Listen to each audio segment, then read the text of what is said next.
녹십자 분식회계 개연성 분석 내용을 어, 의견을 제시하면서 제약회사 중 재고자산 매출원가 회계 투명성이 좋은 기업을 찾아서 추가로 녹화 방송을 해보겠다는 약속을 했었습니다.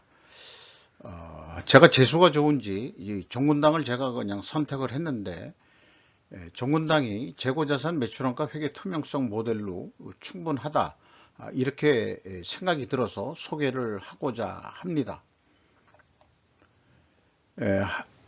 하단에 나와 있는 내용 참고해 주시고요. 구독, 좋아요, 제 내용이 좋으면은 꼭 부탁드리겠습니다. 또한 1.5배속을 보시면은 좀 더 보시기에 편할 거라고 생각이 듭니다. 아울러서 제가 이제 이 유튜브를 나이 들어서 시작한 지 얼마 안 됩니다만은 뭐 소일거리도 되긴 하지만 하여튼 마케팅 역할이긴 하긴 합니다. 한데 이제 말의 속도가 좀 빨라진 것 같긴 같습니다.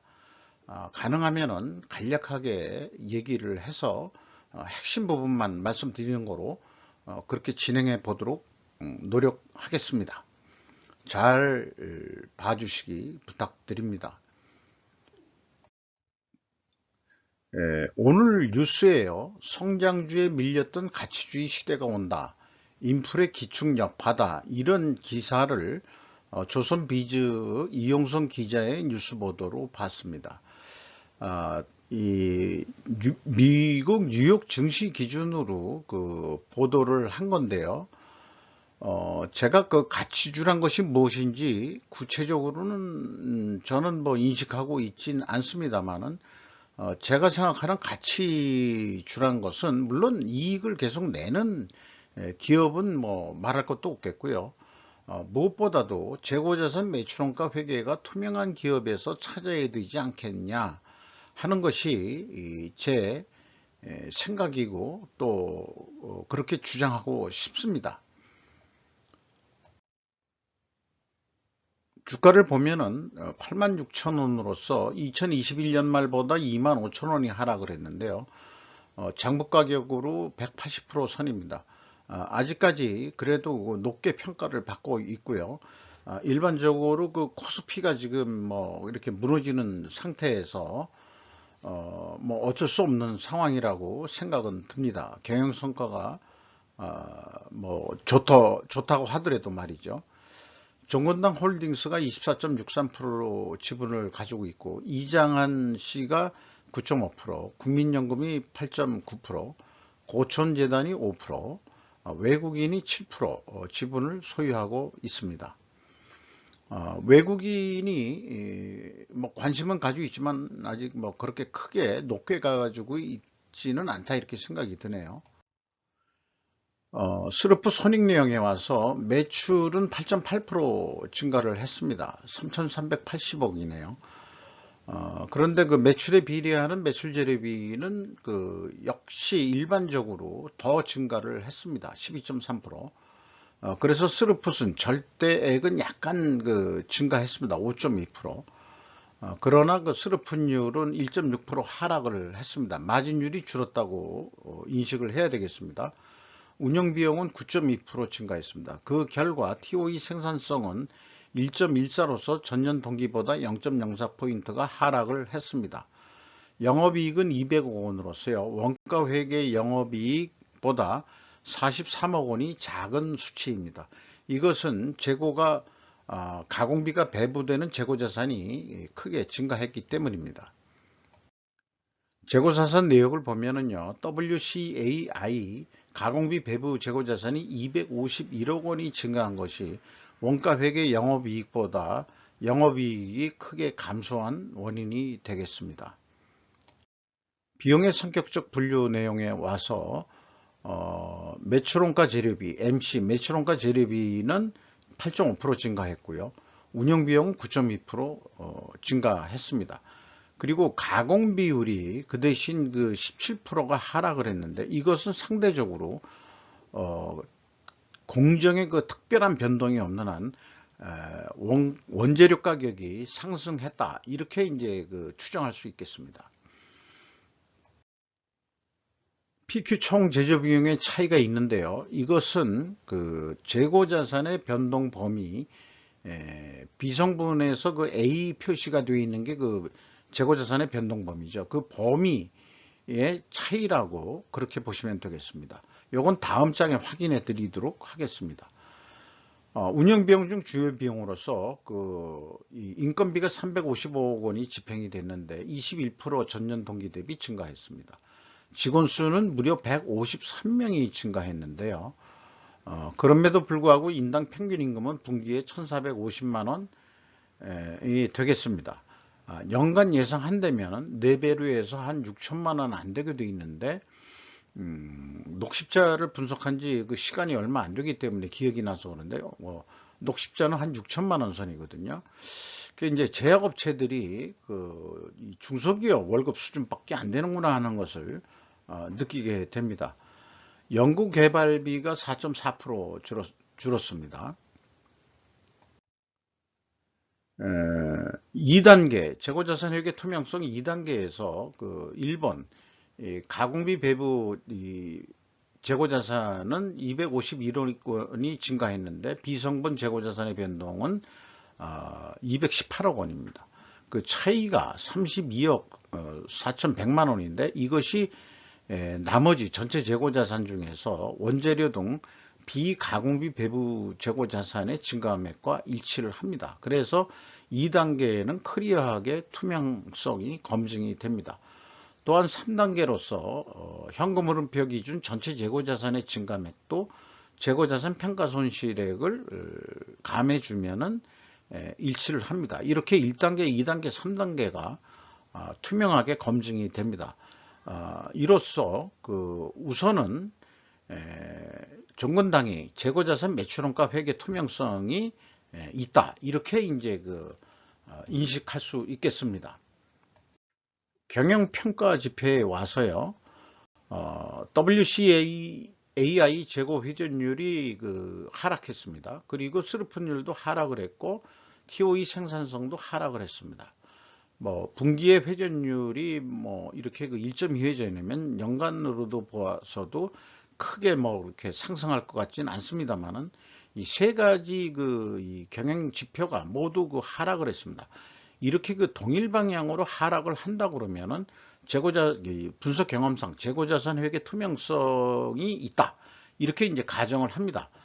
그렇다면 이 가정은 입증을 해야 되는데 원재료 가격 상승이 됐든지 또는 스루픈율 하락은 상대적으로 재판매 가격이 하락을 했어야 합니다.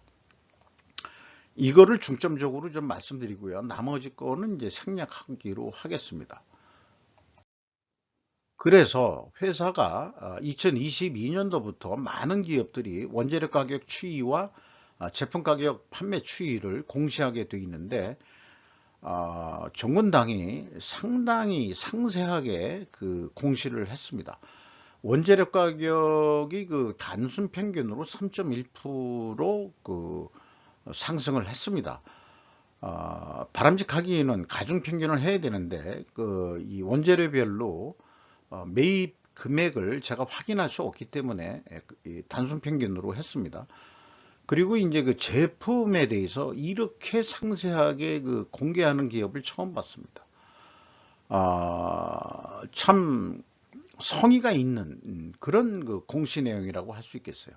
이 중에서 이제 가격 변동이 있는 것만 다 더해가지고 나누면은 제품 가격이 1.6% 하락한 것으로 이렇게 나타납니다. 그러니까 투명 가정에 대한 검증 추론은 확실하게 입증이 된다고 할 수 있겠습니다. 따라서 정건당은 재고자산 매출원가 회계 투명성이 모델 기업으로서 충분하다 이렇게 이제 말씀드릴 수 있겠습니다. 상대적으로 녹십자는 좀 불투명하다라고 비교가 되는 것이죠. 경영평가 지표에 와서 캐펙스 자본적 투자 지출은 53억 원이 있습니다. 이것이 이제 이 종속기업에 일부 투자된 것으로 그렇게 보입니다. 그리고 EAT 세후 현금 순이익은 80억 원으로서 전년보다 0.3% 증가했습니다. 현금 수익은 늘었다는 얘기죠. 채권자한테 11억 원을 갚아가지고 이자 부채 레버리지율은 27.5%로 전년과 동일하게 나타났습니다만, 요것은 투자자본이 그 이자 부채가 감소했음에도 불구하고 똑같다면 투자자본도 동일하게 감소했다, 이렇게 볼 수 있겠습니다. 주주잉여 현금 흐름은 191억 원인데요. 그 내역을 옆에다가 글씨가 작습니다만 파악을 했는데 일치를 합니다. 그러니까 무상증자가 또 이때는 게 좀 특징으로 나타나고요. 무상증자는 자본금을 늘리면서 주주들에게 그 무상으로 주식을 주는 것이죠. 그 재원은 그 주식 발행 초과금에서 빼가지고 주식을 발행을 했습니다. 회사 잉여의 현금 흐름은 203억 원이 되겠습니다. 그리고 그 FEM 최종 88억 원의 현금이 유출이 됐습니다. 리스크 대비 현금 버퍼율은 31.8%로요. 전년 동기보다 12.9%가 감소했습니다. 그러니까 이익 배당이라든지 그 자본적 지출 이런 것 때문에 이제 그 돈의 수요가 그만큼 있었다. 그 다음에 이제 이자 부채도 일부 좀 갔고요. 그렇게 해서 이제 최종적으로 87원의 현금이 유출이 됐다. 이렇게 이제 말씀드릴 수 있겠습니다. 그 다음에 이제 그 현금 버퍼율이 이제 그 내려간 것도 그만큼 이제 현금이 그만큼 많이 수요가 있어가지고 줄었다. 이렇게 볼 수 있는 거겠죠. 그 다음에 이익 잉여금률은 115.3%로 6%가 증가했습니다. 이렇게 해서 스루풋 기준으로만 매출 재료비, 그러니까 원재료 연동형으로 봤을 때 4배를 하면 되니까 연간 1조 3,492억 원의 매출액이 시현될 것으로 그렇게 예측을 합니다. 이것을 또한 운영비용 중심으로 손익분기점으로 환산해서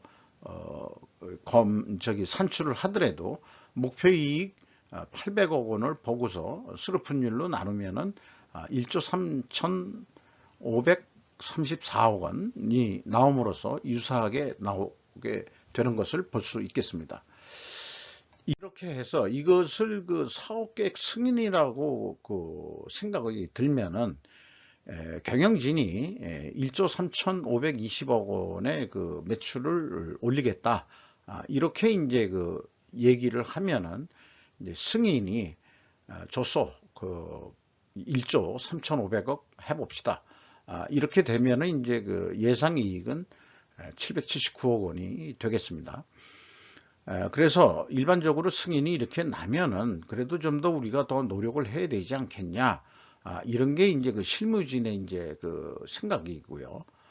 전문 경영인으로서도 그런 조금이라도 더 매진해서 매출을 더 좀 올려보자. 그러면은 마진율이나 제품 가격을 우리가 내리는 입장에서 더 올리기는 어렵고 그대로 스루풋율은 가고 그 대신 재고 회전율만 이게 4.7회전인데 4.8회전만 0.1회전 좀 올려보자. 그게 증분율로는 3.5 증분율이 되겠습니다. 이렇게 되면은 매출액이 7% 정도 증가하는 것으로 판매 수량을 더 좀 늘린다는 거죠. 그렇게 되면은 그 계획은 800억 원대인데 1170억 원의 영업이익을 이룰 수 있다. 이렇게 그 시연을 할 수 있다. 그래서 계획 대비 46.1%. 제가 재고 회전율을 2차적으로 계속 강조하는 이유는 결론은 결국 스루풋이 그 1차적인 목표인 스루풋을 올리는 건데요. 판매 가격을 상승하든지 스루풋을 올려야 되는데 결론은 뭐냐 그러면 이거는 이제 판매 수량 증가의 전략으로서 재고 회전율을 올린다, 이런 얘기가 되겠습니다. 이렇게 해서 그 정건당 재고자산 매출원가 가격의 투명성이 있는 제약회사를 선정해서 분석을 해 봤습니다. 정권당이 계획보다도 더 매출을 해서 이익이 더 나는 기업이 되기를 희망합니다. 왜냐하면은 재고자산, 매출원가, 회계가 투명한 기업이 더 신뢰도가 있는 거 아니냐, 이런 측면에서 좀 말씀드리고요. 과거 그 몇 년 전에 그 문재인 정권이 들었으면서 공격받은 게 이제 대한항공, 정공당 해가지고 사주의 갑질 등등을 언론에 회자된 적이 있습니다. 정권당이 거기에 이제 해당을 했었는데,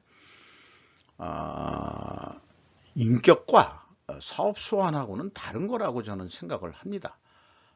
그렇게 생각을 하고요.